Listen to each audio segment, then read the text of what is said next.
Yeah, this sucks. This sucks. Absolutely.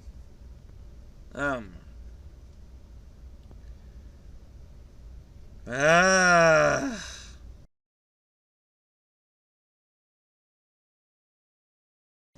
what's poppin', y'all? It's your man, Clawboy Bells. Welcome to an episode of Wisco Sports.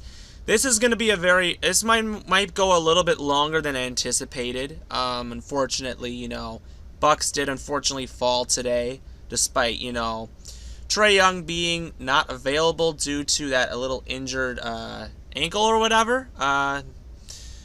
It honestly wasn't really enough, okay? But honestly, we all know why, we all know what we saw in this game. First half was just beyond awful because the Bucks just could not do anything in the first half. No one made any baskets. We just looked awful. It was just hard to watch. And then I'm sitting there thinking, okay, in the second half, we're getting a little bit of a shot. I'm like, okay, now Giannis is starting to get going, and players are starting to get their shots, and I'm like, oh, this is where exactly game 3, what happened, where Atlanta gets tired, and then it's just going to be too much. Well, then the worst of the worst happened. I mean, Atlanta, they got it lucky with what they had, because everybody, you can say they're role players, but yeah, they're great players. I mean, they were at home too, so that's another thing. Keep in mind. But the most important thing out of this is that it's just, I had all these great thoughts. I was like saying Bucks in 5, and now it's all like it's completely shifted. Okay. Do I have hope? Yeah, absolutely. I have hope. Like, I'm not going to hope it's anything bad than what it is. But, I got to give my honest takes on things because, this is my job as a YouTuber to be completely honest with what I see. So, from what I've seen, a hyperextend. So, of course, we saw Giannis hyperextend his knee after he tried to block a shot from Capella. Capella ended up slamming on Giannis, and Giannis went to the floor. As he landed, he hyperextended his knee. It just sounds painful to even talk about. And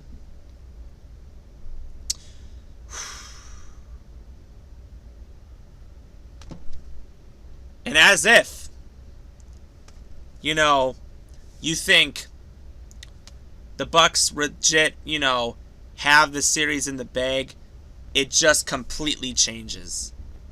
Now, we are going to be home. Now, that is the advantage. And now we don't know what is the status of Giannis. And that is something to be hopeful for. Now, when it happened, afterward, he came back because the game wasn't as bad as it was. And then as soon as it ended up being 20 and then the Bucks took a timeout, then Giannis just walked back in there and they're like, this isn't worth it. Which I was like, okay, fine. I'm like, let them win. Let them win. I was not upset about it. I was like, you know what? Let him rest. It's not worth to put him in there. It's not right to worth it, and it's not worth to risk anything. That's what you should do. But from what I've seen, I give him so much effort for wanting to go back in there and play. I congratulate him so much. I mean, he's a tough person. He's a very tough person. And that's something that I absolutely want to say.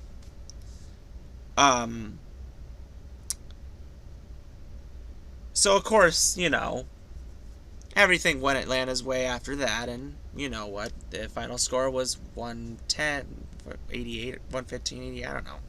110, 88, I was like, okay, I mean, of course, if you're going to take advantage if Giannis is gone, I mean, it's just, that's what would originally happen if your star player on your team went out. It's just pretty normal.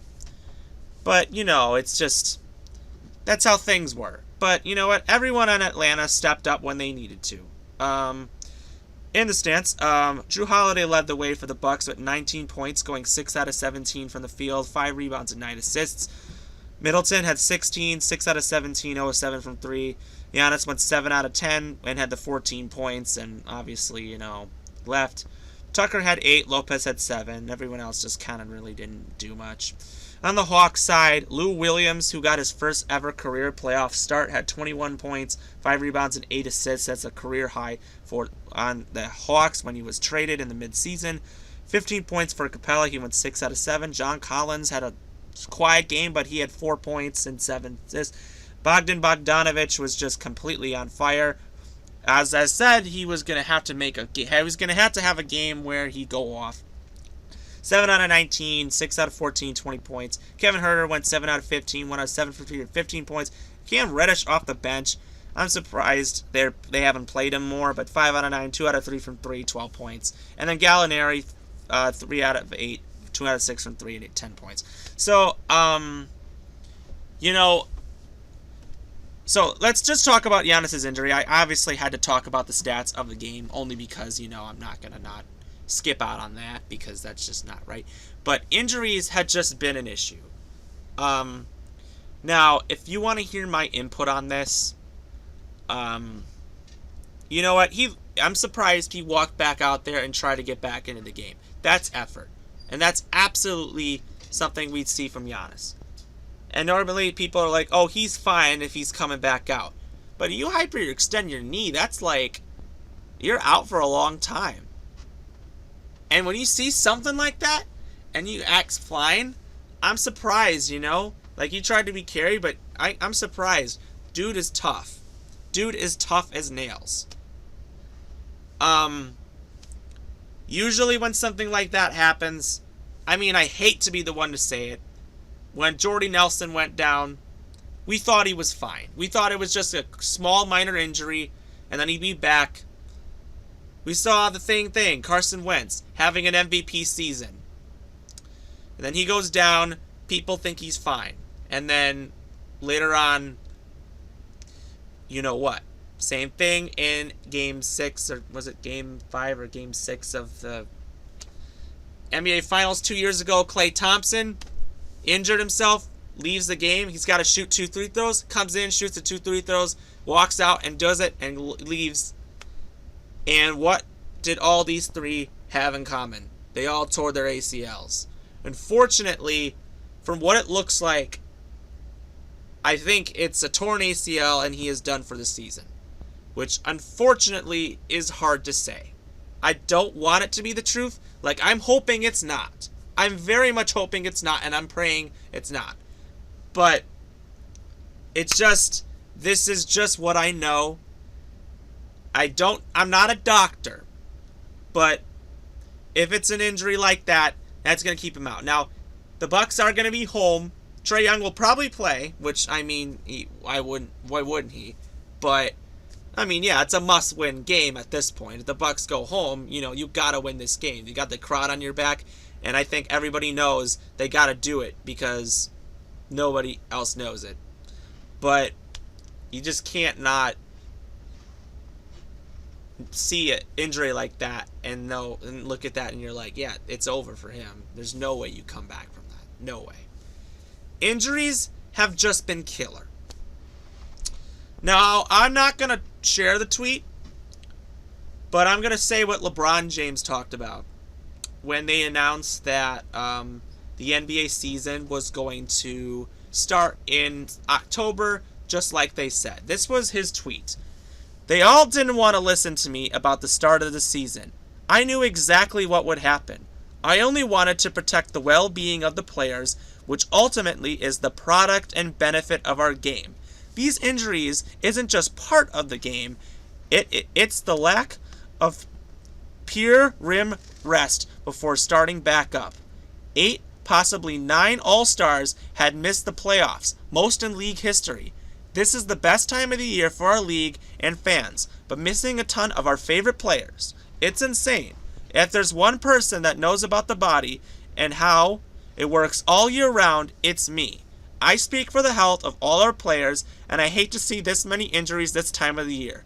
Sorry fans, wish you guys were seeing all your favorite guys right now. 100% agree with this statement. This has just been a very hard year to watch. Of course, he only is bringing this up because of what happened to him in the regular season. What happened to his teammate, Anthony Davis, in the regular season. Both their injuries cost the Lakers to be the 7th seed. Obviously, they were still really battling things, and then of course, Anthony Davis has the groin strain that unfortunately cost the Lakers advancing to the first. And LeBron lost in the first round of the playoffs in his entire career. That's something that's crazy, and it sucks to see that happen. Now look at the Denver Nuggets. They lost Jamal Murray. You all saw that Jokic could not carry the team by himself. That is simply terrible to understand. Now you got Kawhi Leonard also. Knee injury. He's probably going to be out. Now, they said he's out tomorrow as well. I'm like sitting here thinking, okay, you know what? Why would he come back? Why? If it's a knee injury, that's going to probably cost you the rest of the playoffs. Even if the Clippers come back from 3-1, they're 3-2 now, but if they unbelievably make the finals, I'm like, okay. But, Kawhi being injured, that's sad. It's just unfortunate to see that. Going to the other side, Jaylen Brown on the Celtics. Celtics and Nets would have been a great series. I think Jaylen Brown would have made it competitive. Of course, he's out. Then you got Victor Oladipo. He would have been great for the Heat. He could not stay healthy all year. That was his problem. And then finally, the Brooklyn Nets. Kyrie Irving and James Harden. And even Kevin Durant. All year, Brooklyn has not been healthy. And that is just a terrible thing to have witness. Is that the reason why the Bucks ended up beating the Nets? I don't know. Kevin Durant was great, but yeah, not having a healthy James Harden and not having a healthy Kyrie Irving was definitely a huge factor. I think everybody knows that. And then the same thing, Joel Embiid always being injured and never being healthy. The same situation. And now we see Giannis. I think the league has to do something about this. Because I don't know why the shortened season really did it. And normally I think LeBron James has always been crazy talk, but he actually is speaking accurate facts. Injuries have been an issue. We're seeing all these really great players go down with injuries, and it's really hard to watch that. This Bucks fans 2 days ago, the streets of Milwaukee were screaming Bucks in 5. And now people are thinking we might not even survive in this series. If Giannis is gone, I don't even know how. It's crazy how things change. And it's sad to see that things change. As a Bucks fan, I want to hope for the absolute best. Absolutely. Just gotta be hopeful. Gotta absolutely be hopeful.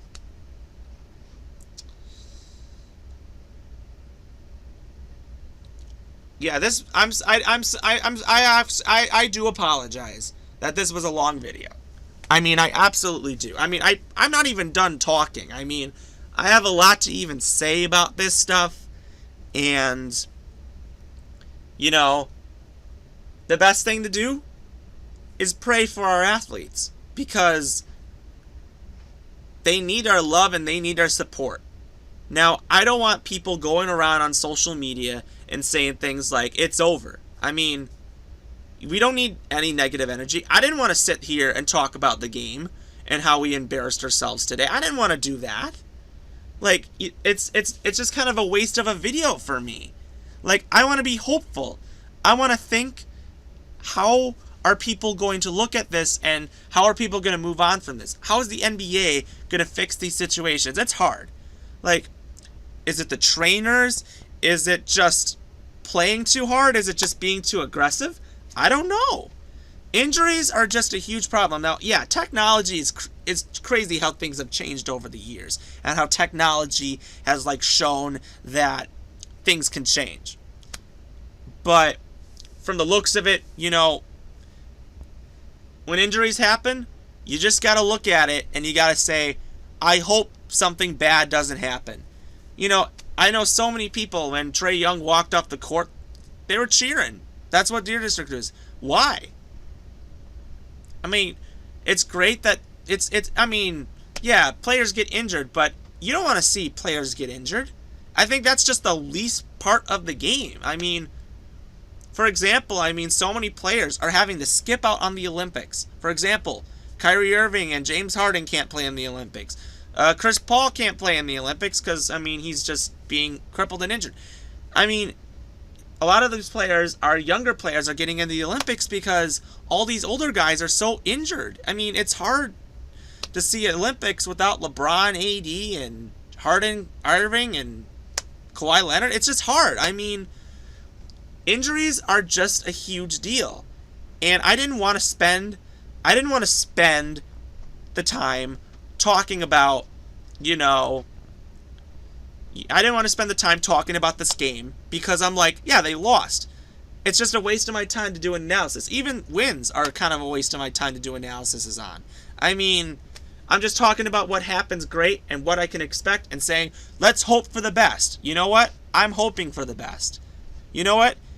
If I wake up tomorrow and then I hear the news that says, oh, Giannis is done, well, that be it. If I hear the news saying there's just a sprain and then things are good, that's all I can hope for. But from the looks of it, you just gotta be hopeful. And as a Bucks fan, you just gotta be hopeful. That's all I can say. So, anyways, you'll probably will be seeing a video tomorrow on updates.